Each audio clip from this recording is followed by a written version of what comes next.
अस्सलाम वालेकुम। सैलेज वास्ते ਅਸੀਂ 2 ਬੰਕਰ ਤਿਆਰ ਕੀਤੇ ਨੇ, ਬਾਕੀ ਵੀ ਤਿਆਰ ਹੋ ਗਏ ਨੇ। ਸਿਰਫ ਉਹਨਾਂ ਦੇ ਥੱਲੇ ਇੱਟਾਂ ਲਾਉਣ ਵਾਲੀਆਂ ਰਹਿੰਦੀਆਂ, ਕੱਚਾ ਕਰਕੇ ਫਿਰ ਉਹਦੇ ਉੱਤੇ ਅਸੀਂ ਇੱਟਾਂ ਲਾ ਕੇ ਉੱਤੇ ਰੇਤ ਪਾਈਏ ਤੇ ਇਨਸ਼ਾਅੱਲਾ 40 ਕਿੱਲੇ ਮਕਈ ਲਈਏ ਅਸੀਂ 95,000 ਰੁਪਏ ਦੇ ਹਿਸਾਬ ਨਾਲ ਕਿੱਲਾ।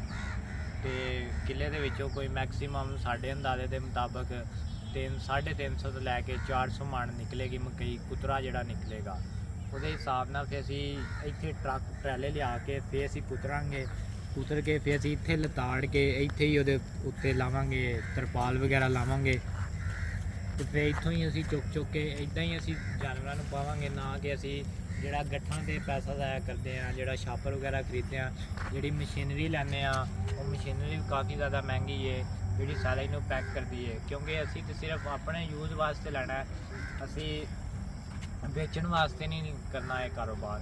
ਤੇ ਅਸੀਂ ਤੇ ਇੱਥੋਂ ਇੱਦਾਂ ਹੀ ਸੈਲੇਜ ਪੱਟ ਕੇ ਗਿਣਤੀਆਂ ਨਾਲ ਮਗਰਿਆਂ ਦੇ ਹਿਸਾਬ ਨਾਲ ਜਿੱਦਾਂ ਅੱਡੇ ਅੱਗੋਂ ਪੱਠੇ ਪਾਈਦੇ ਨੇ ਇੱਦਾਂ ਹੀ ਅਸੀਂ ਜਾਨਵਰਾਂ ਨੂੰ ਪਾਵਾਂਗੇ।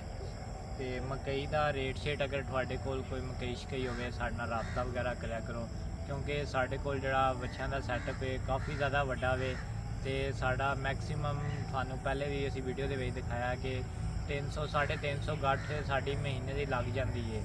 ਤੇ ਸਾਡਾ ਜਿਹੜਾ ਹੈ 40 ਏਕੜ ਹੈ, ਇਹਦੇ ਨਾਲ ਸਾਡਾ ਮੈਕਸੀਮਮ 2 ਮਹੀਨੇ ਗੁਜ਼ਰਨੇ ਨੇ ਤੇ ਸੈਲੇਜ ਨੂੰ ਤਕਰੀਬਨ ਤਿਆਰ ਹੁੰਦਿਆਂ 40 ਦਿਨ ਲੱਗਦੇ ਨੇ ਤੇ ਕੁਝ 10-15 ਦਿਨ ਲੱਗ ਜਾਂਦੇ ਨੇ ਕਟਾਈ ਛਟਾਈ ਕਰਦੇ, ਮੈਕਸੀਮਮ ਕਰਦੇ 40 ਦਿਨ ਤੋਂ ਉਹਦੇ ਪਾਪ ਲੱਗਦੀ ਹੈ ਜਦੋਂ ਫਿਰ ਜਾ ਕੇ ਉਹ ਤਿਆਰ ਹੁੰਦਾ ਹੈ। ਤੇ ਉਹ 40 ਦਿਨਾਂ ਦੇ ਦਰਮਿਆਨ ਸਾਨੂੰ 350 ਗੱਠ ਸਾਡੀਆਂ ਵੀ ਲੱਗ ਜਾਣੀ ਹੈ, ਸਾਨੂੰ 100-150 ਗੱਠ ਹੋਰ ਵੀ ਲਿਆਣੀ ਪੈਣੀ ਹੈ ਕਿਉਂਕਿ ਅਸੀਂ ਸਬਜ਼ ਚਾਰਾ ਬਹੁਤ ਘੱਟ ਪਾਉਂਦੇ ਹਾਂ, ਜ਼ਿਆਦਾ ਅਸੀਂ ਸੈਲੇਜ ਤੂੜੀ ਵੰਡਾ ਹੀ ਡਾਲਦੇ ਹਾਂ। ਤੇ ਤੁਹਾਡੇ ਕੋਲ ਮਕਈ ਹੋਵੇ ਅਸੀਂ ਮਕਈ ਦਾ ਸੈਲੇਜ ਲੈਣ ਵਾਸਤੇ ਤਿਆਰ ਹਾਂ, ਗੰਦਮ ਦਾ ਸੈਲੇਜ ਲੈਣ ਵਾਸਤੇ ਤਿਆਰ ਹਾਂ ਤੇ ਹੋਰ ਹੈ ਸੇਬ ਦਾ, ਚੁਕੰਦਰ ਦਾ, ਉਹ ਵੀ ਸੈਲੇਜ ਅਸੀਂ ਇਨਸ਼ਾਅੱਲਾ ਇੰਪੋਰਟ ਕਰਾਂਗੇ।